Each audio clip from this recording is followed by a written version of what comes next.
আসসালামু আলাইকুম, কি অবস্থা সবার? আমি নতুন ব্লগ নিয়ে চলে এসেছি। তো আজকে এগুলো রান্না করব মাটির চুলাতে। কারেন্ট নাই যেহেতু এজন্য কালো কালো দেখাচ্ছে, অর্থাৎ অন্ধকার দেখাচ্ছে, বেশি অন্ধকার। ভাত হয়ে আসছে আমার, ভাতে বলক চলে এসেছে, উতরানি এসেছে। এখন আমি দেখবো পানি কতটুকু আসছে। ভাতগুলো নাড়াচাড়া করে দিতে হচ্ছে।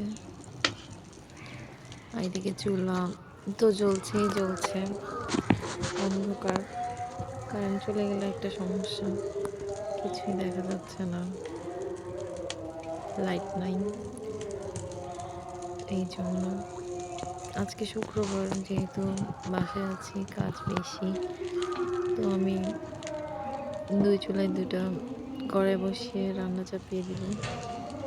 মাছ রান্না করব, আর শীতকালীন সবজি শিম, শিম দিয়ে চিংড়ি মাছ, ছোট ছোট চিংড়ি রান্না করব। চুলার আগুন কিন্তু ভালোই। এই তো অন্ধকার, যেহেতু দেখা যাচ্ছে না, রান্না হয়ে গেছে, ধোয়া উঠে যাচ্ছে। এই তো আমার মাছ। আর এটা হচ্ছে শিম দিয়ে চিংড়ি মাছ। আরও একটা রান্না করেছিলাম পালং শাক। পালং শাকটা অন্ধকারে কিছুই দেখা যাচ্ছে না, যাই হোক সেটা আমি পরে দেখাচ্ছি আরেকবার। এটা পালং শাক চিংড়ি মাছ দিয়ে। পালং শাক কিন্তু আমাদের স্বাস্থ্যের জন্য খুবই উপকারী। এই তো শিমটা আবার দেখাচ্ছি। তো আমার রান্না বান্না শেষ আর কি। এটা অন্ধকারে কি দেখা যাচ্ছে? হ্যাঁ, এটা ঝাড়ু দিব, এখন ঝাড়ু দিচ্ছিলাম, পরিষ্কার করেছি। এটা আমার খাট, ধুলোবালি পড়ে আছে। আমি এখন এই যে একটা দইয়ের কৌটো, এটার মধ্যে আমি কেরোসিন তেল নিব। এগুলো মনে হয় ডিজেল তেল হবে, কেরোসিন তেল না। ঢেলে নিচ্ছি। কেরোসিন তেল দিলে খাটের মধ্যে পোকা আসে না, উই পোকা যেগুলো বলে, আর খাট চকচকেও থাকে।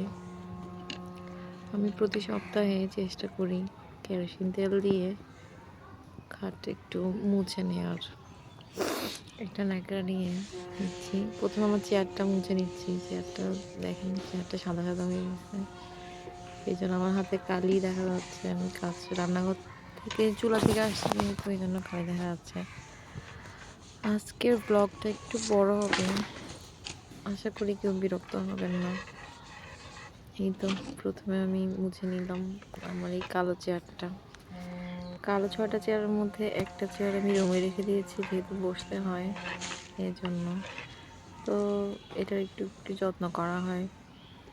আর বাকিগুলোর অবস্থা, সেগুলো ঈদ আসলেই শুধুমাত্র মুছে দেওয়া হয়, কারণ এত টাইম পাওয়া হয় না। ওগুলো যেহেতু ডাইনিং রুমে থাকে, এটা আমার রুমে থাকে, যেহেতু আমি করি। এটা আমার খাট, মুছে স্টার্ট করলাম। এই তো আসলে যত ডিজাইন বেশি, তত খাটের মধ্যে ময়লাও বেশি থাকে। এই খাটটা মুছতে আমার কষ্টই লাগে,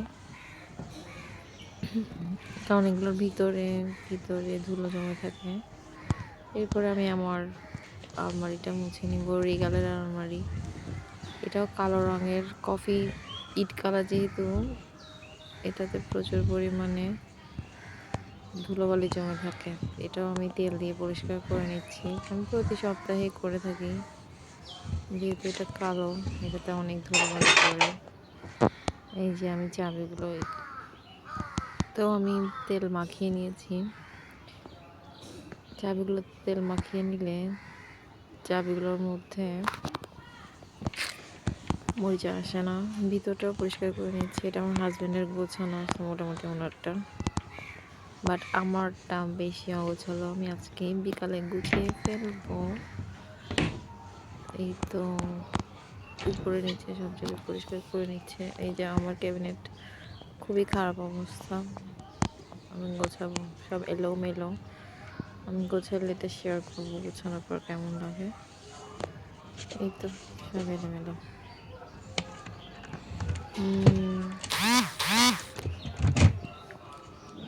এরপরে আমি যে চাবিগুলোতে তেল মাখিয়ে নিচ্ছি, ভিতরের চাবিগুলো,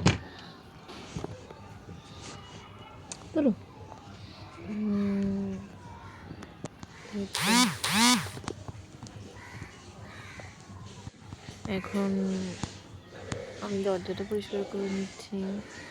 দরজাটা পরিষ্কার করার পর এটা আমার ড্রেসিং টেবিল, এটা আমি পরিষ্কার করে নিচ্ছি। রুমের অবস্থা ভালো না, এলোমেলো। পরিষ্কার করবো যেহেতু আমি ওয়ার্কিং লেডি।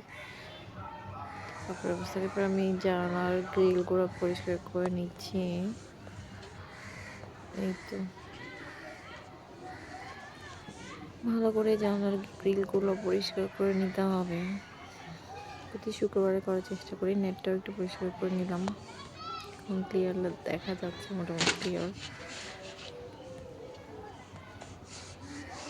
এটা হচ্ছে এই পাশে, এগুলোতে অনেক ধুলোবালি পড়ে আছে, জমে আছে। এরপর আমি আমার আরেকটা জানালা আছে, সেটাও পরিষ্কার করে নিব আস্তে আস্তে। পরিষ্কার করে নিচ্ছি। তেল শেষ হয়ে গেছে, তেলের মধ্যে অনেক ধুলোবালি জমে গেছে। এই পাশে জানালাটা, আমার দুটো জানালা, দুটোই পরিষ্কার করে নিচ্ছি। এই তো পাশে একটা বাড়ি দেখা যাচ্ছে, ওদের বাড়িটা এখান থেকে। পিছে একটা মেয়ে দেখা যাচ্ছে।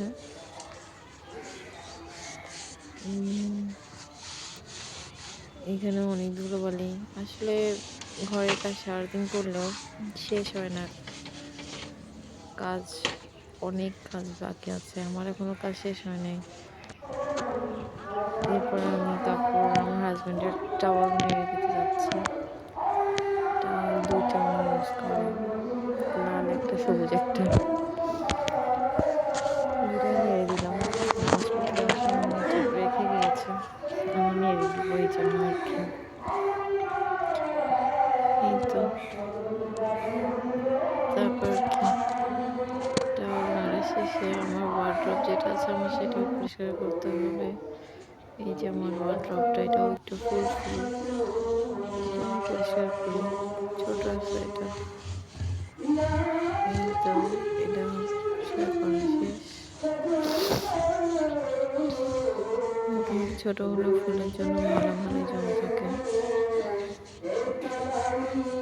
তো এটা পরিষ্কার করে নিচ্ছি।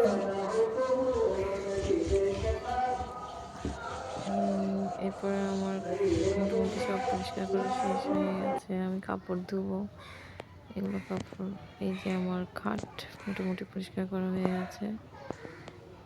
সবাই কমেন্ট করে জানাবেন কেমন লাগছে, চিকচিক করছে। আমার কাছে তো ভালোই লাগে। এই যে ওয়ার্ড্রপ, আজকে মোটামুটি রুমটা একটু একটু পরিষ্কার পরিষ্কার লাগছে। এই তো আমি গোসল করবো, জন্য শ্যাম্পু দেখাচ্ছি। তারপরে আমি গোসল টোসল করে ছাদে চলে আসছি। বরে গেছে, বরে চলে আসছে। এখানে আমার চুল ভিজা। এই তো আমি লিপস্টিক দিয়ে ছাদে চলে আসছি রোদ খাওয়ার জন্য। সবার কি অবস্থা, কেমন লাগলো আমার ব্লগটা? আপনারা বিরক্ত হচ্ছেন কিনা সেটাও জানাবেন। আর আসলে টাইম থাকে না যে আমি রেগুলার ব্লগ করব।